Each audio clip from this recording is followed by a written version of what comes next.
Olá, tudo bem com você? Então, nesse vídeo nós vamos dar continuidade ao nosso curso Contabilidade Superior, gratuito, 0800 aqui no YouTube.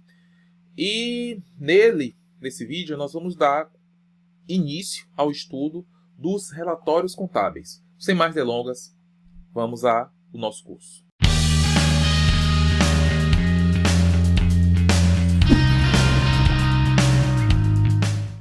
Bem, então, gente, vou pegar aqui minha caneta. Nós vamos falar agora de relatórios contábeis. E aí a grande pergunta que se faz é o seguinte: o que são esses relatórios contábeis? Para que serve? Qual é a sua serventia? Deixa eu pegar aqui meu celular rapidinho, só para monitorar o tempo, né? Para que a aula fique sempre dentro daqueles 20 minutos que nós estabelecemos para as nossas aulas. Pronto, agora sim. Já botei aqui. Pronto, massa. Então vamos lá. Então a ideia aqui é a seguinte: o que são relatórios contábeis? Bom, relatórios contábeis refere-se. Deixa eu pegar aqui minha caneta. Deixa eu pegar uma cor um pouquinho diferente. Vou pegar uma cor branca. Então, é uma exposição resumida dos dados colhidos pela contabilidade.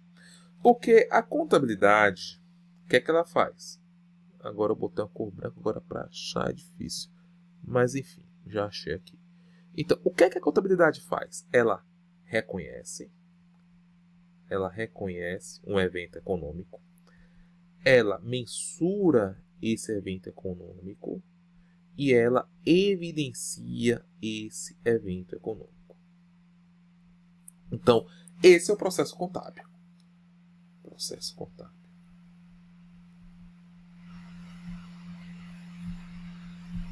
Então, em maior ou menor grau, um profissional de contabilidade, um contador, ele vai estar focado em uma dessas três vertentes aí. O reconhecimento, a mensuração e a evidenciação. Ora trabalhando mais no reconhecimento, ora na evidenciação, ora na mensuração, enfim. Mas ele sempre estará envolvido nesse processo contábil. E aonde se encaixa a figura dos relatórios contábeis? Ela se encaixa exatamente nessa terceira fase aqui. Na fase da evidenciação. É na fase que eu pego tudo que já se passou, né, no reconhecimento. Aí depois eu pego o reconhecimento, eu mensuro, ou seja, eu atribuo uma medida monetária a esse evento econômico e depois eu evidencio, certo? Então, é uma exposição resumida dos dados colhidos pela contabilidade. Também são conhecidos, melhor dizendo, como informações contábeis. Então, quando eu me refiro a relatórios contábeis, ele tem um sinônimo também como informações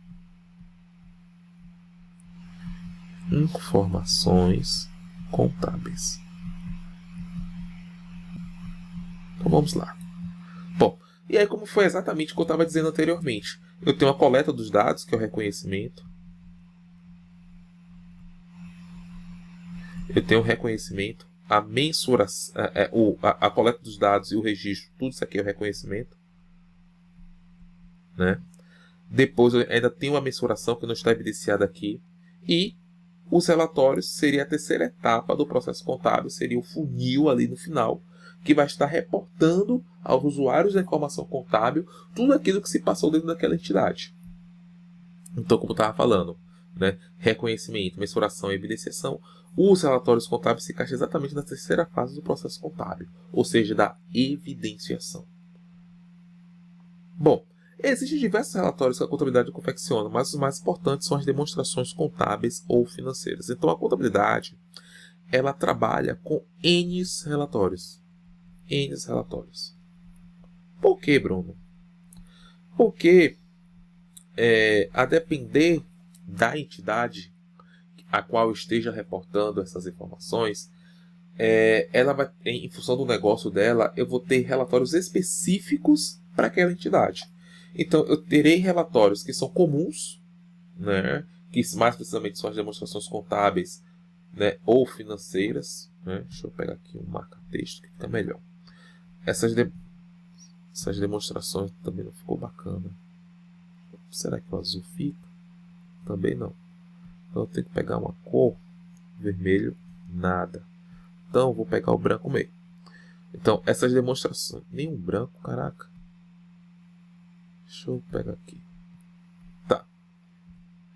Então, essas demonstrações contábeis ou financeiras. Então, a contabilidade ela elabora em relatórios, né? A depender da demanda informacional do usuário, né? Ou seja, por exemplo, eu tenho uma empresa de petróleo, por exemplo, que ela elabora relatórios especificamente, né, para alguns usuários da informação por conta do ramo do negócio. Eu tenho uma empresa de mineração, por exemplo, que elabora, além dessas demonstrações contábeis, outros tipos de relatório, né, para além desses. Por quê? Porque o ramo do negócio, a especificidade do negócio, exige que assim se faça, né? Então, eu tenho as demonstrações contábeis, né, as D6 ou demonstrações financeiras, como os principais relatórios que a contabilidade gera dentro de uma entidade. Bem, então quais são essas demonstrações contábeis? Quais são esses relatórios contábeis denominados demonstrações contábeis? Aí eu tenho o balanço patrimonial, a demonstração do resultado do exercício, a demonstração do fluxo de caixa, a demonstração do valor adicionado, a demonstração dos lucros e prejuízos acumulados, a demonstração das mutações do patrimônio líquido e notas explicativas. E, além desses, temos, que não está aqui, a demonstração do resultado abrangente. Não está aqui no slide, mas eu já estou colocando. Então, esse é o conjunto completo das demonstrações contábeis. Balanço patrimonial, DRE, DRA, DVA, DFC, DLPA, DMPL e INE. Então, na verdade, é uma sopa de letrinhas, mas o que mais se destaca dentro desses relatórios são esses dois aqui, o balanço e a DRE. Por quê, Bruno? Porque a partir deles eu consigo elaborar todos os outros. Então, a partir das demonstrações do balanço patrimonial e da DRE, eu consigo elaborar todos os outros, todas as outras demonstrações contábeis. Então, quem deve confeccionar e publicar essas demonstrações contábeis? Tá, tudo bem, Bruno. Eu já entendi que o que é um relatório contábil, o que são essas demonstrações contábeis, mas quem são as entidades que devem elaborar entidades? Quais são essas entidades que devem elaborar essas demonstrações contábeis? Bom, antes de eu lhe responder, entendemos um pouco da organização empresarial do Brasil. Claro que assim eu quero simplificar ao máximo, né, a organização o estudo da organização empresarial no Brasil, porque é uma legislação que sofre constante alteração e para manter o curso mais atualizado possível, eu também tentei simplificar mais. Mas caso alguém queira detalhar, comente aqui comenta aqui esse vídeo aqui no YouTube, né? E de repente nós podemos fazer algum vídeo adicional do nosso curso explicando essa estrutura societária no Brasil. Bem, existem vários tipos de sociedades e empresas no Brasil, mas os que mais se destacam são sociedades limitadas e a sociedade anônimas, né? Tem a IRL, a MEI, enfim. As sociedades limitadas são sociedades de pessoas. Então vamos grifando aqui que isso aqui é importante. São sociedades de pessoas. Ou seja, prepondera a vontade e opiniões das pessoas que a integram. Como você faz uma sociedade, digamos assim, ó, eu vou montar uma fábrica de bolos. Então eu tenho o sócio A e o sócio B. A prevalência das decisões dos sócios, das pessoas, né, que integram essa sociedade, é que vai prevalecer. Cada participante nas sociedades limitadas participa com um pedaço do capital social chamado cota. Nós não estudamos ainda a expressão capital social, estou partindo da premissa que você não é um estudante de contabilidade, mas nós vamos ver essa expressão aqui lá na frente. Pode ficar tranquilo, que o que vem a ser o que é um capital social.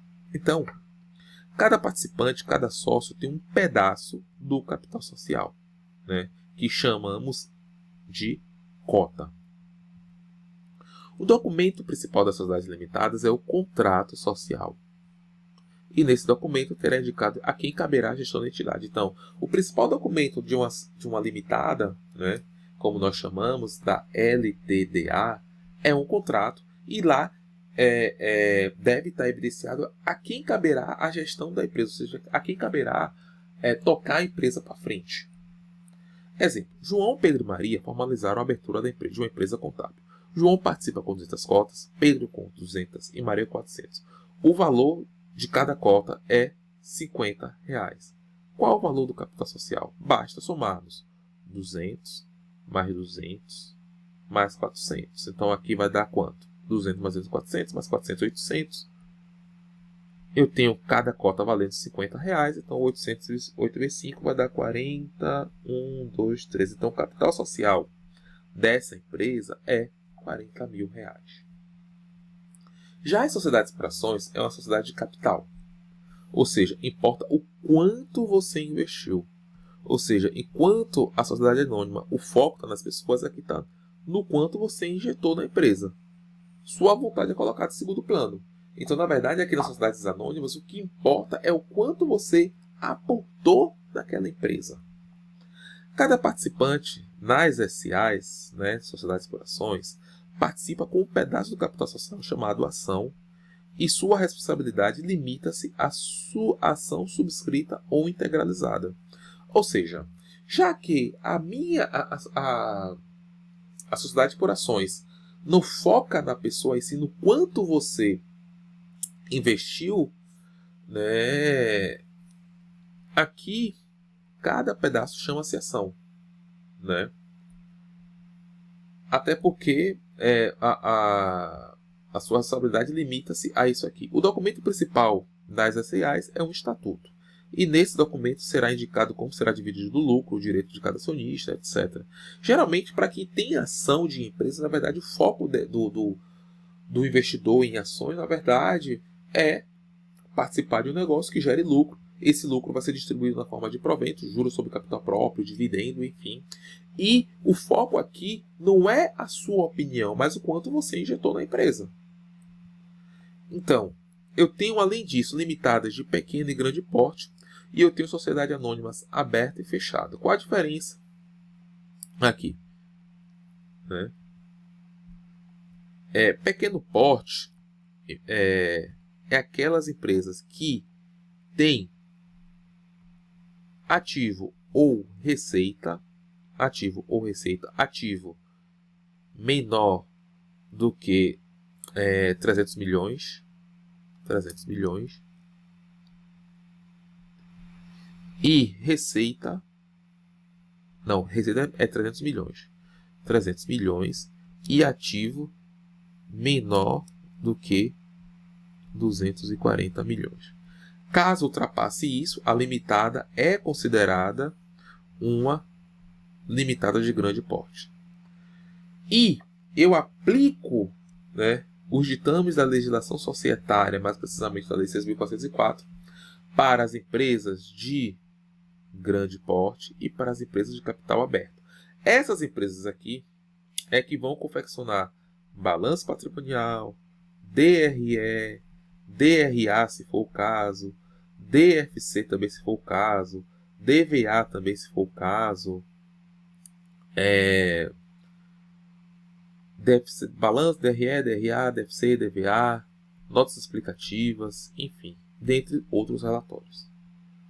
Bom, então observe aqui, que a legislação societária ela diz o seguinte: para a sociedade de capital aberto, eu tenho o BP, que é o balanço patrimonial, DRE, que é a demonstração do resultado do exercício, DVA, que é a demonstração do valor adicionado, DFC e DMPL. Se for uma sociedade anônima de capital fechado, qual a diferença entre uma e outra? Deixa eu voltar até o outro slide. A sociedade anônima de capital aberto, deixa eu pegar até um piloto de outra cor, que eu pulei isso aqui. Então, uma sociedade de capital aberto tem suas ações negociadas na bolsa. Então, as ações dessa empresa negociadas na bolsa. Por outro lado, a sociedade de capital fechado, ela não negocia as ações na bolsa. Então, não Negocia ações. Se eu for mais clique com conceito, porque não se limita a ações, mas na verdade se limita a instrumento de dívida. Pode ser instrumento patrimonial ou instrumento de dívida. Quando essa empresa negocia uma ação ou um título de dívida, geralmente uma debenture, então ela é de capital aberto. Caso contrário, capital fechado. E aí, as empresas de capital fechado, ela publicam balanço patrimonial, DRE, DFC e DLPA com algumas ressalvas. DFC: na empresa com patrimônio líquido na data do balanço inferior a R$ 2 milhões, ela é desobrigada a publicar a demonstração do fluxo de caixa, ou seja, eu fecho o exercício social, verifico que o patrimônio líquido dessa sociedade anônima de capital fechado é inferior a R$ 2 milhões, ela não é obrigada a publicar a demonstração do fluxo de caixa. Se a empresa já faz a DMPL, a demonstração das mutações do patrimônio líquido, ela não faz a DLPA. Por que isso, Bruno? Porque a DMPL, nós vamos ver um pouco mais à frente a estrutura do patrimônio líquido, que um dos itens que integram a estrutura do patrimônio líquido é a expressão lucros e prejuízos acumulados. Então, uma rúbrica da DMPL é a própria DLPA. Então, se uma empresa ela já publica a demonstração das mutações do patrimônio líquido, porque ela contempla todas as rúbricas que integram o patrimônio líquido, ela não é obrigada a publicar a DLPA. A DLPA ela pega um item específico do patrimônio líquido, ou seja, conta lucros e prejuízos acumulados, e faz a evidenciação dela com a riqueza de detalhes, enfim. Já a DMPL, não. A DMPL pega todos os itens que integram o patrimônio líquido de uma determinada entidade. Então, vamos falar um pouquinho agora sobre o balanço patrimonial. O balanço patrimonial é uma demonstração cujo objetivo é demonstrar a posição... Vamos marcar isso aqui, que isso aqui é importante. Eu vou destacar e vou fazer os comentários pertinentes. Posição patrimonial e financeira de uma entidade. Ora, o que quer dizer isso aqui? A posição, ou seja, eu quero saber, num determinado momento X, qual o total de ativos, qual o total de passivos, qual o total de patrimônio líquido que essa empresa dispõe. Então, observe que o balanço patrimonial ele funciona mais como uma fotografia. Ou seja, eu vou tirando fotografias da evolução do patrimônio da entidade num determinado momento do tempo. Então, essa é a principal característica do balanço patrimonial. É uma demonstração que tem por objetivo evidenciar, num determinado momento, a posição patrimonial e financeira de uma determinada entidade. Então, na verdade, o balanço patrimonial é como se você tirasse uma própria selfie do seu patrimônio num determinado momento. Aqui eu trago o exemplo de um balanço patrimonial, né, desse clube do Juventus, né, de uma empresa aí, de um clube de futebol. Né. Aqui eu tenho os itens que integram esse patrimônio. Nós vamos entrar na riqueza de detalhes desses itens ao longo do nosso curso. Podem ficar tranquilos. Eu estou mostrando, né, como é composto, né, um balanço patrimonial. Bom, então, o balanço patrimonial é composto de ativos, né, e passivos, mais patrimônio líquido. Então, o balanço vai mostrar o quê? O balanço vai mostrar o total dos meus ativos, ou seja, bens e direitos, vai mostrar os meus passivos e vai mostrar o meu patrimônio líquido. Então é isso que o balanço patrimonial tem a dizer, ou seja, eu tiro a foto num determinado momento e verifico como é que está meu ativo, como é que está meu passivo, como é que está meu patrimônio líquido num determinado momento do tempo, certo? Eu vou parar a aula por aqui, porque nós já chegamos já nos nossos 20 minutos, né? Eu peço desculpas a vocês pelos equívocos ali do lápis, tal, enfim, mas isso também, de certa forma, para deixar a aula mais descontraída, mais tranquila, certo? E conto com vocês para curtir o vídeo, né? Compartilhar nos seus grupos de WhatsApp, falando que o professor Bruno está disponibilizando um curso gratuito de contabilidade para aqueles que necessitam por algum motivo estudar contabilidade. Espero vocês no próximo vídeo. Um abraço a todos e até a próxima.